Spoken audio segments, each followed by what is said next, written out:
Hello and welcome to Majestic Academy. Hope you are all doing well. तो हम लोग अभी एक नया सीरीज स्टार्ट किए जिसमें हम लोग जनरल अवेयरनेस से रिलेटेड जो इंपॉर्टेंट टॉपिक्स है उसका हम लोग एमसीक्यूज को सॉल्व कर रहे हैं। इसका ऑलरेडी एक वीडियो हमारे चैनल पे अपलोड हो चुका होगा, उसको देख लीजिएगा। तो हम लोग अभी यहाँ पे क्या कर रहे हैं ना, जनरल अवेयरनेस से रिलेटेड जितना भी हमारे पास एमसीक्यूज होता है हम लोग उस सारे को जो है यहाँ पे सॉल्व कर रहे हैं, ठीक है।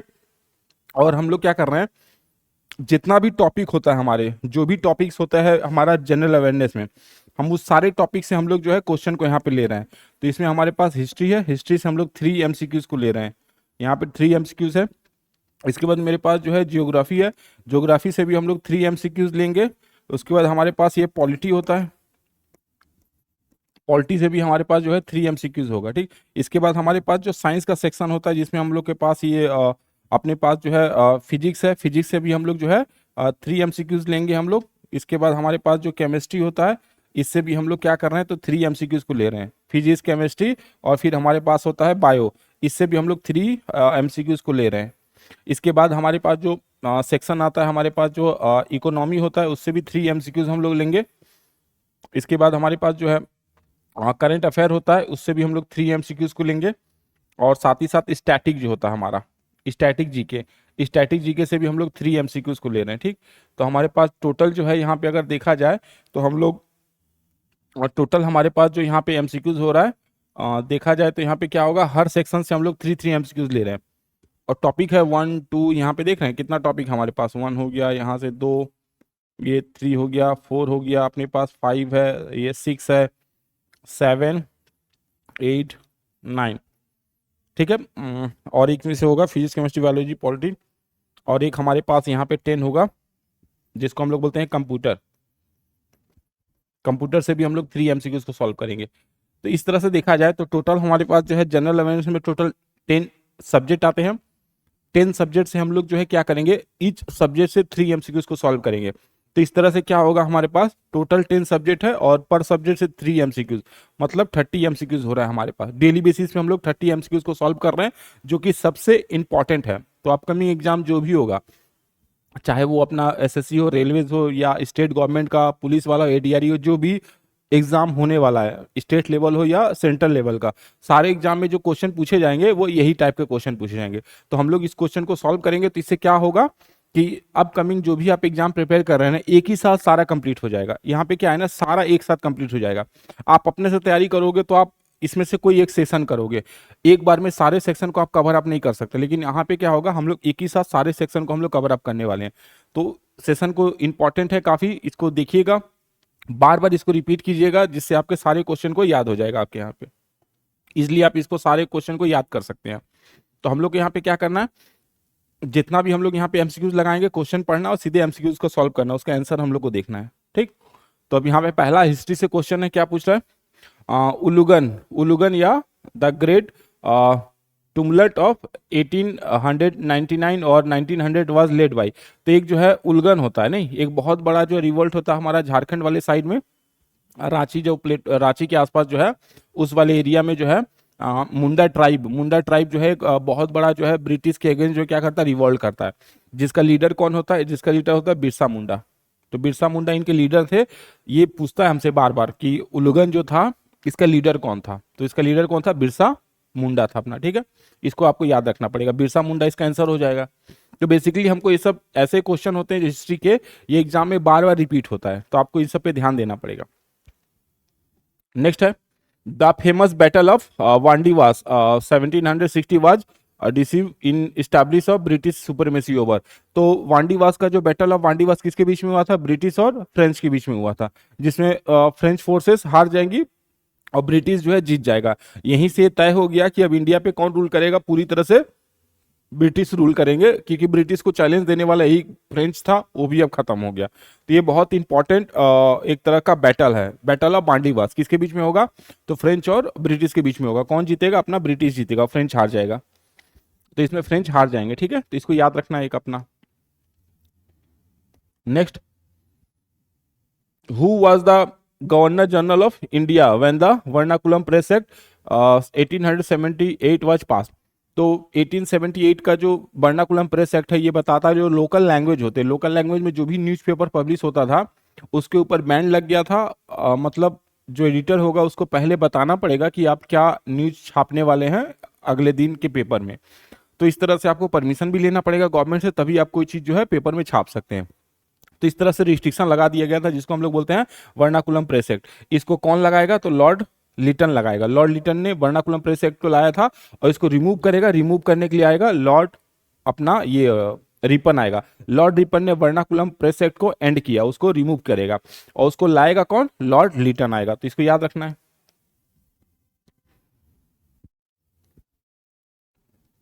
Next, which gas in the atmosphere absorb harmful UV radiation. तो हम लोग को पता है हमारे सन जो है सन से जो है एक्सरे आता है, गामा रे आता है, यूवी रे आता है, बहुत सारा जो है सोलर रेडिएशन आता है, जिसमें से हमारे पास जो ये यूवी रे होता है जो कि बहुत हार्मफुल होता है। अगर ये स्किन डिजीज होता है, स्किन कैंसर जो है इसके कारण हो सकता है। तो पूछा जाएगा कि यूवी रेडिएशन को कौन ऑब्जर्व करता है? तो हमारे एटमॉस्फेयर में एक O3 होता है, मतलब ओजोन लेयर होता है जो क्या करता है? इसको ऑब्जर्व करता है। हार्मफुल यूवी रेडिएशन को जो है ओजोन लेयर जो है इसको ऑब्जर्व करता है। ओजोन लेयर कहाँ मिलेगा? स्ट्रेटोस्फीयर में। हमारे एटमॉस्फेयर में अलग अलग लेवल होता है ना, ट्रोपोस्फीयर, स्ट्रेटोस्फीयर, मेसोस्फीयर, आइनोस्फीयर और एक्सोस्फीयर। तो जिसमें से जो स्ट्रेटोस्फीयर है, स्ट्रेटोस्फीयर का पार्ट है अपना ओजोनस्फीयर या फिर ओजोन लेयर। तो ओजोन लेयर क्या करेगा? यूवी रे को ऑब्जॉर्व करेगा। Next, black forest. ये ब्लैक फॉरेस्ट जो है पूछेगा आपसे कुछ जो है माउंटेन्स पूछता है और उसका लोकेशन पूछता है। जैसे ब्लैक फॉरेस्ट है ये अपना जो है जर्मनी का है, ब्लैक फॉरेस्ट जो अपना जर्मनी वाले साइड से है। तो कुछ कुछ जो है आपको फॉरेस्ट का जो है ये सॉरी आपका जो है माउंटेन जो है आपको याद रखना पड़ेगा। एंडीज है, एंडीज नॉर्थ अमेरिका का है। रॉकीज साउथ सॉरी अपना जो एंडीज होता है, एंडीज अपना साउथ अमेरिका का है और अपना रॉकीज जो है नॉर्थ अमेरिका का है। रॉकीज नॉर्थ अमेरिका हो गया, एंडीज अपना साउथ अमेरिका का हो गया। उसी तरह से हमसे पूछेगा कि एक ड्रंकसबर्ग होता है, ड्रंकसबर्ग कहाँ का है? अपना जो है साउथ अफ्रीका का होता है। तो कुछ ऐसे माउंटेन्स हैं जो हमको बार बार पूछा जाएगा, जिसमें से एंडीज और रॉकीज बहुत फेमस है। तो एंडीज साउथ अमेरिका का है और रॉकीज अपना नॉर्थ अमेरिका का है। तो इसका आंसर हो जाएगा हमारा जर्मनी। ठीक है, ब्लैक फॉरेस्ट कहाँ मिलेगा हमको देखने को? ब्लैक फॉरेस्ट माउंटेन तो जर्मनी में मिलेगा। Next, which river of India is known as the sorrow of Bihar. तो बिहार में सबसे ज्यादा फ्लड कौन सा रिवर लेके आता है? तो बिहार में सबसे ज्यादा फ्लड जो है कोसी रिवर लेके आता है, इसलिए कोसी रिवर को क्या बोलते हैं हम लोग? सौरो ऑफ बिहार बोलते हैं। ठीक है, तो इसको याद रखना है। सौरो ऑफ बिहार कौन है? कोसी रिवर। कोसी रिवर को हम लोग बोलते हैं सौरो ऑफ बिहार, सबसे ज्यादा फ्लड यही लेके आता है। Next, which article of Indian constitution deal with the abolition of untouchability. तो हमको पता है अबोलिशन ऑफ अनटचेबिलिटी जो होता है वो आर्टिकल 17 है ना। ठीक, आर्टिकल 17 है, आर्टिकल 17 से डील करता है। और इक्वालिटी बिफोर लॉ जो है 14 का है। और ये जो होता है अपना एक तरह से जो है अपॉर्चुनिटी दिया जाता है कि आप डिस्क्रिमिनेशन नहीं कर सकते, discrimination on the basis of race, caste, sex नहीं कर सकते, किसमें? आर्टिकल 15 में। और आर्टिकल 21 लाइफ एंड लिबर्टी से रिलेटेड होता है। और आर्टिकल अपना 17 जो है अबोलिशन करता है अनटचेबिलिटी को। तो इसको याद रखना है, आर्टिकल 17। नेक्स्ट, ये हमारा पॉलिटी का सेक्शन है। नेक्स्ट है finance commission of India. Finance commission of India constitution under which article of Indian constitution. तो हम लोग को पता है कि ईच 5 ईयर में फिनेंस कमीशन होता है। कौन इसको फिनेंस कमीशन को जो है कौन बनाएगा? इसका जो है कौन इसको जो है स्टैब्लिश करेगा हमारे यहाँ पे? तो फिनेंस कमीशन का जो फॉर्मेशन होता है उसको अपॉइंट कौन करेगा? तो अपना प्रेसिडेंट करता है, प्रेसिडेंट अपॉइंट करता है आर्टिकल 280 के अकॉर्डिंग। और ये फिनेंस कमीशन का अपना जो है टेन्योर कितना होता है? 5 ईयर का टेन्योर होता है। इनका वर्क क्या है? इनका वर्क है कि रेवेन्यू को कैसे डिस्ट्रीब्यूट किया जाए, स्टेट और सेंटर के बीच में रेवेन्यू का जो है जो रेवेन्यू का डिस्ट्रीब्यूशन होता है उसके लिए प्लान बनाना। तो यही प्लान बना के देते हैं जिसपे गवर्नमेंट जो है इंप्लीमेंट करती है। तो आर्टिकल 280 किससे डील करता है? फिनेंस कमीशन ऑफ इंडिया से डील करता है। तो ये सब क्वेश्चन आर्टिकल से रिलेटेड क्वेश्चन बार बार एग्जाम में पूछे जाते हैं, तो आपको ये समझना पड़ेगा। चलिए next, which constitutional amendment reduces the voting age from 21 to 18 years. तो पहले वोटिंग का एज कितना था? 21 था, उसको रिड्यूस करके 18 कर दिया गया। अमेंडमेंट पूछेगा तो बोलना है 61st अमेंडमेंट। ठीक है, 61st अमेंडमेंट होता है। 73 जो है पंचायती राज है ना, ये जो है पंचायत से है। ठीक है, पंचायत से रिलेटेड है। 44 में बहुत सारा अमेंडमेंट करेंगे हम लोग, और 42nd सबसे ज्यादा होता है। इंडियन कॉन्स्टिट्यूशन में सबसे ज्यादा अमेंडमेंट जो होता है वो 42nd होता है। 42nd अमेंडमेंट बहुत बड़ा अमेंडमेंट है, बहुत सारा उसमें हम लोग चीजें एडॉप्ट करते हैं। तो आपको याद रखना है यहाँ पे क्या 61st अमेंडमेंट है, किसके लिए, एज जिसमें रिड्यूस किया गया 21 से 18 कर दिया गया वोटिंग का एज। चलिए नेक्स्ट अपना साइंस सेक्शन है। साइंस, तो साइंस में भी जो फिजिक्स केमिस्ट्री और बायोलॉजी आता है, इसमें फिजिक्स का देखते हैं। पहला क्या बोलता है, यूनिट ऑफ प्रेशर। तो प्रेशर इक्वल टू क्या होता है, pressure equal to force upon area होता है। तो यूनिट क्या हो सकता है, एक तो यूनिट होगा इसका न्यूटन मीटर स्क्वायर, एक यूनिट होगा पास्कल। ठीक है, तो इसका पास्कल और न्यूटन मीटर स्क्वायर, तो पास्कल इसका हो जाएगा। ठीक है, पास्कल प्रेशर का हो गया। वाट किसका होता है, वाट होता है पावर का। जूल किसका होता है, वर्क का, वर्क हो गया, हीट हो गया। न्यूटन किसका होता है, फोर्स का। नहीं, तो ये सब कुछ याद रखना पड़ेगा यूनिट। नेक्स्ट, तो हम लोग को ने क्या करना पड़ेगा, सारा सेक्शन को कवर अप करना। एक दिन आपको सारा, ऐसे एग्जाम में क्वेश्चन जो बनता है वो सारे सेक्शन से बनता है ना, तो आपको सारे क्वेश्चन को देखना पड़ेगा। नेक्स्ट है which one of the following is dimension less. Dimension less मतलब यूनिट लेस, जिसमें यूनिट नहीं होगा। तो हम लोग को पता है कि वेलोसिटी का तो होता है, वेलोसिटी का मीटर पर सेकेंड होता है। तो इस तरह से तो इसका डायमेंशन होगा ना, मीटर पर सेकंड इसका डायमेंशन होगा। स्ट्रेन का कोई डायमेंशन नहीं होता है, ठीक, स्ट्रेन डायमेंशन लेस होता है। एक्सलेशन का होता है मीटर पर सेकंड स्क्वायर, इसका भी निकल जाएगा। पास का प्रेशर का होता है न्यूटन पर मीटर स्क्वायर, तो इसका भी निकल जाएगा। तो जिसका जिसका यूनिट होगा उसका डायमेंशन फॉर्मूला निकल जाता है, मतलब उसमें डायमेंशन होगा, डायमेंशन उसका यूनिट लिखा जा सकता है। लेकिन जिसके पास, जिसका जो है, अगर हम ये बोले जिसका जो है क्या बोलते हैं, अगर जिसका यूनिट नहीं है, उस केस में क्या कहेंगे हम लोग, तो उस केस में हम लोग बोल सकते हैं एक तरह से कि इसका डायमेंशन नहीं होगा। तो ये यूनिट लेस होता है, कौन, strain.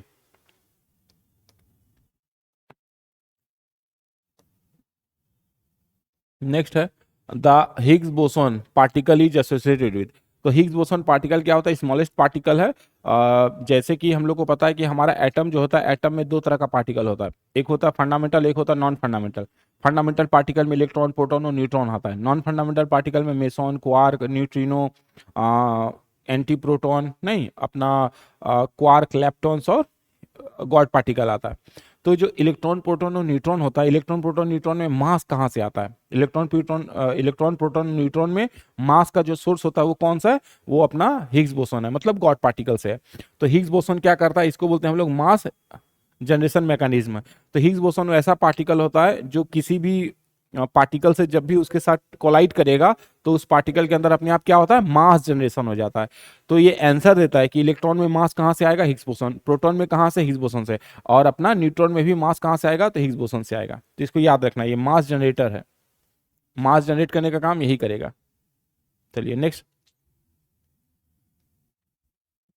The most abundant noble gas in earth atmosphere. तो अर्थ का जो एटमोस्फियर होगा, इसमें क्या क्या मिलता है, एक तो नाइट्रोजन गैस मिलता है, ऑक्सीजन गैस मिलता है, फिर आर्गन गैस मिलता है और अपना CO2 मिलता है। तो इस तरह से देखा जाए तो आर्गन जो गैस होगा, आर्गन गैस क्या है, आर्गन जो है इनर्ट गैस होता है, ठीक।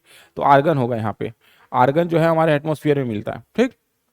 तो एटमोस्फियर में मोस्टली सबसे ज्यादा क्या होगा, नाइट्रोजन, फिर ऑक्सीजन, फिर आर्गन, फिर कार्बन डाइऑक्साइड। आप इसका वो लिख सकता है अपने पास जो है, नाइट्रोजन जो है 78% होता है, ऑक्सीजन 21% के आसपास होता है, आर्गन जो है अराउंड जो है 0.09% के आसपास होता है, और कार्बन डाइऑक्साइड जो है 0.04% के आसपास होता है, ठीक। ये कॉम्पोजिशन है हमारे एटमोस्फियर का, 99% इसी से बना होगा अपना। नेक्स्ट है, तो आर्गन जो है एक ऐसा गैस है जो हमारे एटमोस्फियर में प्रेजेंट होता है, inert gas. Next, which compound is known as oil of vitriol. Oil of vitriol के नाम से किसको जानते हैं, ये अपना अपना जो है H2SO4 सल्फ्यूरिक एसिड को हम लोग बोलते हैं, इसको किंग ऑफ एसिड भी बोलते हैं, और साथ ही साथ ऑयल ऑफ विट्रोल भी बोलते हैं। और एक पूछता है कभी कभी, ये आपका जो है क्वेश्चन कभी कभी ये पूछता है, ये तो ऑयल ऑफ विट्रोल हो गया, कभी कभी यही पूछता है आपका Fe2SO4 7H2O, इसको बोलते हैं हम लोग ग्रीन विट्रोल। ये क्या है, ग्रीन विट्रोल है। कभी कभी ऐसा ही पूछता है, ग्रीन विट्रोल है। फिर अपना जो है ब्लू विट्रोल भी होता है, कॉपर सल्फेट 5H2O, इसको बोलते हैं हम लोग जो है ब्लू विट्रोल। तो ये भी याद रखना आपको, ब्लू विट्रोल। और एक होता है जो व्हाइट विट्रोल, जिंक सल्फेट, ये होता है जिंक सल्फेट 7H2O, इसको बोलते हैं हम लोग जो है व्हाइट व्हाइट विट्रोल, ये व्हाइट विट्रोल है, ठीक। तो ऐसा करके याद रखना। अगर बोलेगा ऑयल ऑफ विट्रोल तो H2SO4 सल्फ्यूरिक एसिड, ग्रीन बोलेगा तो Fe2SO4 सल्फ्यूरिक एसिड होता है, क्या बोलते हैं, फेरस सल्फेट। और अगर कॉपर सल्फेट दिया है तो ब्लू विट्रोल है, और अपना जिंक सल्फेट है व्हाइट विट्रोल। तो ये सब चीज भी याद रखना पड़ेगा, ऐसा वाला क्वेश्चन पूछता है एग्जाम में, स्पेशली रेलवेज हो गया, ऐसे वाले एग्जाम ज्यादा पूछता है। Next, zeolite. जियोलाइट क्या है? तो जियोलाइट एक कंपाउंड होता है जो क्या करता है, वाटर, ड्रिंकिंग वाटर को जो हम लोग ड्रिंकिंग वाटर जो होता है उसको हम लोग क्लीन करने के लिए इसका यूज कर सकते हैं। नहीं, ड्रिंकिंग वाटर पीने के लिए हम लोग को प्यूरिफाई करने के लिए हम लोग जियोलाइट यूज कर सकते हैं। तो ये वाटर को सॉफ्टनिंग करता है। नहीं, जैसे हमको पता है वाटर दो तरह का होता है, हार्ड वाटर, सॉफ्ट वाटर। तो ये क्या करता है, एक ऐसा प्रोसेस है जिसके थ्रू हम लोग क्या करते हैं, हार्ड वाटर को सॉफ्ट बना सकते हैं, मतलब उसको आप इजिली ड्रिंक कर सकते हैं। तो उस प्रोसेस, एक तरह से वाटर प्यूरिफाई करने का एक प्रोसेस होता है जिसको हम लोग बोलते हैं जियोलाइट। तो इसको याद रखना है, जियोलाइट। नेक्स्ट है, चलिए नेक्स्ट सेक्शन अपना बायोलॉजी से है। ऑब्वियस है, यहाँ से भी क्वेश्चन पूछेगा, सारे सेक्शन से क्वेश्चन बनाएगा, तो एक सेक्शन अपना बायोलॉजी भी बहुत इंपॉर्टेंट है। Hormone responsible for seed dormancy. Seed dormancy का मतलब कि सीड में जल्दी से जो है फर्टिलाइजेशन नहीं होगा, सीड में ग्रोथ नहीं होगा। सीड के ग्रोथ को क्या करता है, रोक देता है, स्टॉप कर देता है, इसमें ग्रोथ रुक जाता है। तो कौन सा ऐसा एसिड होता है, एब्सेसिक। एब्सेसिक एसिड जो है ये कैसा है, तो ये जो है सीड में डॉर्मेसी लाता है, मतलब ये क्या करता है, अगेंस्ट ग्रोथ काम करता है, ग्रोथ नहीं करने देता, सीड में ग्रोथ नहीं होता एब्सेसिक एसिड। बाकी जिब्रेलिन, साइटोकाइनिन, ऑक्सिन, ये सब क्या है, ग्रोथ हार्मोन है। प्लांट का जो ग्रोथ हार्मोन जिब्रेलिन भी है, साइटोकाइनिन, ऑक्सिन भी है। तो कौन ग्रोथ हार्मोन नहीं है, not a growth hormone, abscisic acid. Abscisic acid growth hormone नहीं है। तो अगर किसी सीड में हम लोग एब्सेसिक एसिड लगा देगा, वो सीड बहुत लॉन्गर टाइम तक एज इट इज बना रहेगा, ठीक, उसमें जो है जल्दी से जो है जर्मिनेशन नहीं हो पाएगा। तो ये होता है अपना एब्सेसिक एसिड। बाकी सब क्या है, ग्रोथ हार्मोन है, बाकी सब का सब ग्रोथ हार्मोन है। तो इसको याद रखना है, abscisic acid. Next, which disease is cause by protozoa. Protozoa से कौन कौन सा डिजीज होता है, तो मेनिंजाइटिस, प्रोटोजोआ से जो है बहुत सारा डिजीज हो सकता है। प्रोटोजोआ से अपने पास जो है कालाजार हो सकता है, मलेरिया है, कालाजार है। नहीं, तो मलेरिया, कालाजार, फिर जो एक होता है अपने पास स्लीपिंग सिकनेस होता है, स्लीपिंग सिकनेस है। फिर जो हमारे पास ये होता है जिसको हम लोग बोलते हैं पायरिया होता है, पायरिया। तो पायरिया भी है, ये अपना पास मलेरिया भी है, स्लीपिंग सिकनेस भी हो गया, डिसेंट्री वगैरह भी सब इसी का पार्ट है। तो मलेरिया हो गया अपना, मलेरिया प्रोटोजोआ से होता है। ट्यूबरक्लोसिस जो है बैक्टीरिया से होता है, ट्यूबरक्लोसिस क्या है, बैक्टीरिया का है। डेंगू जो है वायरस से होता है, वायरस। इन्फ्लुएंजा भी क्या होता है, वायरस से होता है, इन्फ्लुएंजा भी वायरस से होता है। मलेरिया केवल किससे होगा, प्रोटोजोआ से होगा। क्लियर, चलिए नेक्स्ट। डिजीज से क्वेश्चन बनाएगा, क्वेश्चन जो है डिजीज से बनता है कि कौन सा डिजीज जो है किससे होता है, ऐसा क्वेश्चन बनेगा। ब्लू बेबी सिंड्रोम, तो ब्लू बेबी सिंड्रोम जो है स्पेशली न्यूबॉर्न बेबी को होता है। इसमें क्या होता है, एक्सेस नाइट्रोजन होता है, ठीक है, एक्सेस नाइट्रोजन होगा, एक्सेस नाइट्रोजन होता है। और इसमें क्या होता है, लेस ऑक्सीजन होता है, ऑक्सीजन का अमाउंट बॉडी में कम हो जाएगा, ऑक्सीजन बहुत कम हो जाएगा, नाइट्रोजन ज्यादा हो जाएगा। और कलर कैसा होगा, ब्लू कलर का हो जाएगा। बेबी का कलर कैसा होगा, ब्लू कलर बेबी हो जाएगा, नहीं, ब्लू कलर का बेबी हो जाएगा। तो इसमें एक्सेस क्या होगा, नाइट्रेट, नाइट्रेट ज्यादा हो जाता है, तब इस केस में बच्चा जो है उसका कलर ब्लू हो जाएगा, ऑक्सीजन कम हो जाएगा उसके में, ब्रीथिंग प्रॉब्लम स्टार्ट हो जाएगी, पूरा कलर भी चेंज हो जाएगा। तो चांसेस सर्वाइवल के बहुत लेस हो जाते हैं। इसको बोलते हैं हम लोग ब्लू बेबी सिंड्रोम। इसको याद रखना है। पूछेगा क्या ज्यादा होता है, एक्सेस पूछा है ना, तो नाइट्रोजन। लैक किसका हो जाएगा, तो ऑक्सीजन लैक कर जाएगा। चलो नेक्स्ट, स्टैगफ्लेशन। तो हमारे पास एक अलग अलग टर्म होता है ना, एक होता है इन्फ्लेशन। इन्फ्लेशन मीन्स गुड्स का प्राइस बढ़ जाता है, उसको इन्फ्लेशन बोलता है। अगर गुड का प्राइस डिक्रीज हो गया तो उसको बोलते हैं डीफ्लेशन। फिर एक आता है स्टैगफ्लेशन। स्टैगफ्लेशन किसको बोलते हैं, जिसमें प्राइस बहुत ज्यादा हो जाएगा, गुड्स का प्राइस इंक्रीज हो जाएगा लेकिन जॉब नहीं मिलेगा, इकोनॉमिक ग्रोथ स्लो हो जाएगा, इकोनॉमिक ग्रोथ स्टॉप हो जाएगा, और यहाँ पे अनएम्प्लॉयमेंट बहुत ज़्यादा हो जाएगा, अनएम्प्लॉयमेंट हाई होगा। तो स्टैगफ्लेशन एक ऐसा होता है जिसमें हाई इन्फ्लेशन, हाई अनएम्प्लॉयमेंट और स्टैग्नेंट ग्रोथ हो जाता है, ग्रोथ नहीं होगा। तो इसमें क्या बोलेंगे, हाई इन्फ्लेशन, स्टैग्नेंट ग्रोथ, और साथ ही साथ क्या होगा, अनएम्प्लॉयमेंट बहुत ज़्यादा हो जाएगा। ऐसे वाले सिनेरियो को बोला जाता है स्टैगफ्लेशन। इसको याद रखना है, ऐसा टर्म पूछेगा एग्जाम में, स्टैगफ्लेशन क्या है, ऐसा वाला टर्म पूछता है। इकोनॉमी से भी क्वेश्चन बनाएगा, तो जो क्वेश्चन हम लोग यहाँ पे लगा रहे हैं ऐसे ही क्वेश्चन पूछेगा हमसे। नेक्स्ट आता है, पूछेगा जो है who is regarded as the father of green revolution in India. India पूछा, तो इंडिया में अगर पूछ रहा है तो MS स्वामीनाथन। MS स्वामीनाथन क्या है, इंडिया के लिए है, ठीक है। और ये जो है नॉर्मन बार्लोग है, वर्ल्ड के लिए है, नॉर्मन बार्लोग वर्ल्ड के लिए है, ठीक है। और दूसरा हमेशा याद रखना, नॉर्मन बार्लोग को जो नोबेल प्राइज मिला था वो किस में मिला है, तो नोबेल पीस प्राइज में मिला है, ठीक, क्योंकि एग्रीकल्चर में तो नोबेल प्राइज मिलता नहीं है, तो पूछेगा नॉर्मन बाल लोग को जो है प्राइज मिला था नोबेल प्राइज किस किस फील्ड में था, तो फील्ड का नाम क्या लेंगे, आपको बोलना है फील्ड तो इनका एग्रीकल्चर होगा, लेकिन किस सेक्शन में उनको दिया था नोबेल प्राइज, तो नोबेल पीस प्राइज उनको मिला था। वर्गीस कुरियन को क्या बोलते हैं, इनको हम लोग बोलते हैं फादर ऑफ व्हाइट रिवॉल्यूशन, ठीक है, वर्गीस कुरियन को बोलते हैं फादर ऑफ व्हाइट रिवॉल्यूशन है। अमर्त्य सेन कौन है, ये जो है इकोनॉमी के हैं और इनको इंडियन इकोनॉमिस्ट है, और इनको नोबेल प्राइज मिला था 1998 में, इनको नोबेल प्राइज मिला है 1998 में, और ये किससे बिलोंग करते हैं, तो इकोनॉमी से, सोशल इकोनॉमी से बिलोंग करते हैं, ठीक है। तो ऐसा वाला क्वेश्चन बनता है, एक दो बार कभी देखे रहेंगे तो शायद एग्जाम में आएगा तो आप इजीली आंसर दे पाएंगे, ठीक है। तो ऐसा वाला क्वेश्चन आपसे जरूर पूछेगा। Next, human Development Index release by, तो ह्यूमन डेवलपमेंट इंडेक्स कौन रिलीज करता है, यूनाइटेड नेशन डेवलपमेंट प्रोग्राम। ये बताता है कि जो है लिटरेसी का रेट बताएगा, डेवलपमेंट का क्या बोलते हैं, एक तो बताएगा, पहला ये लिटरेसी बताता है कितना लिटरेसी है किसी भी कंट्री में, दूसरा ये बताता है कि जो है मतलब लिटरेसी मतलब एजुकेशन का स्टैंडर्ड क्या है, मतलब मिनिमम एजुकेशन कितना मिलता है वहाँ के लोगों को, दूसरा ये बताएगा कि जो है पर कैपिटा इनकम क्या है, और थर्ड में बताता है लाइफ एक्सपेक्टेंसी, कि जब बर्थ के टाइम पे जो है कितना चांसेस है कि बेबी सर्वाइव करेगा। तो ये तीन अलग अलग पैरामीटर होता है जिसपे United Nation Development Programme Human Development Index release करता है। हमारा रैंक अराउंड जो है 132, 33, 34 के आसपास होता है। चलिए नेक्स्ट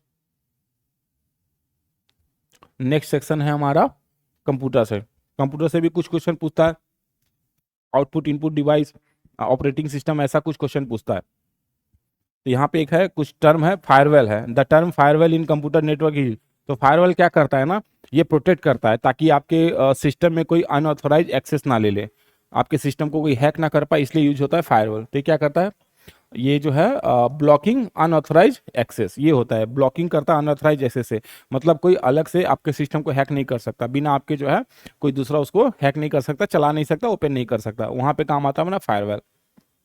तो इसको याद रख सकते हैं, अनऑथराइज एक्सेस को रोकता है अपना।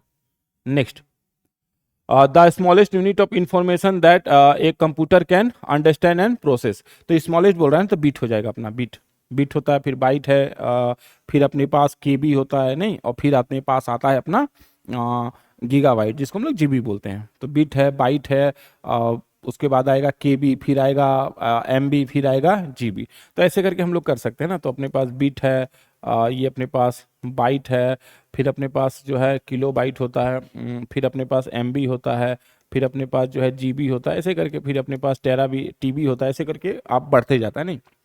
तो सबसे स्मॉलेस्ट यूनिट में हम लोग बिट लेते हैं। चलो नेक्स्ट, विच शॉर्टकट की use for refresh A web page in a most browser, तो ब्राउजर में हम लोग जो बार बार पेज को रिफ्रेश करते हैं उसके लिए क्या यूज कर सकते हैं, तो एक तो हम लोग यूज कर सकते हैं F5 बटन, उसको यूज कर सकते हैं। यहाँ पे ऑप्शन में F5 नहीं है तो हम लोग कंट्रोल+R यूज करेंगे, कंट्रोल+R से जो है हम लोग पेज को रिफ्रेश कर सकते हैं। F5 से भी कर सकते हैं, ऑप्शन में अगर F5 होता तो लेते हम लोग। तो F5 उसके पास क्या है, कंट्रोल+R होता है। Next, the host country of BRICS submit 2025, तो ब्रिक्स का जो सबमिट होने वाला है 2025 का कहाँ पे होगा, ब्राजील में, ठीक है। तो ब्राजील इसको होस्ट करने वाला है 2025 का।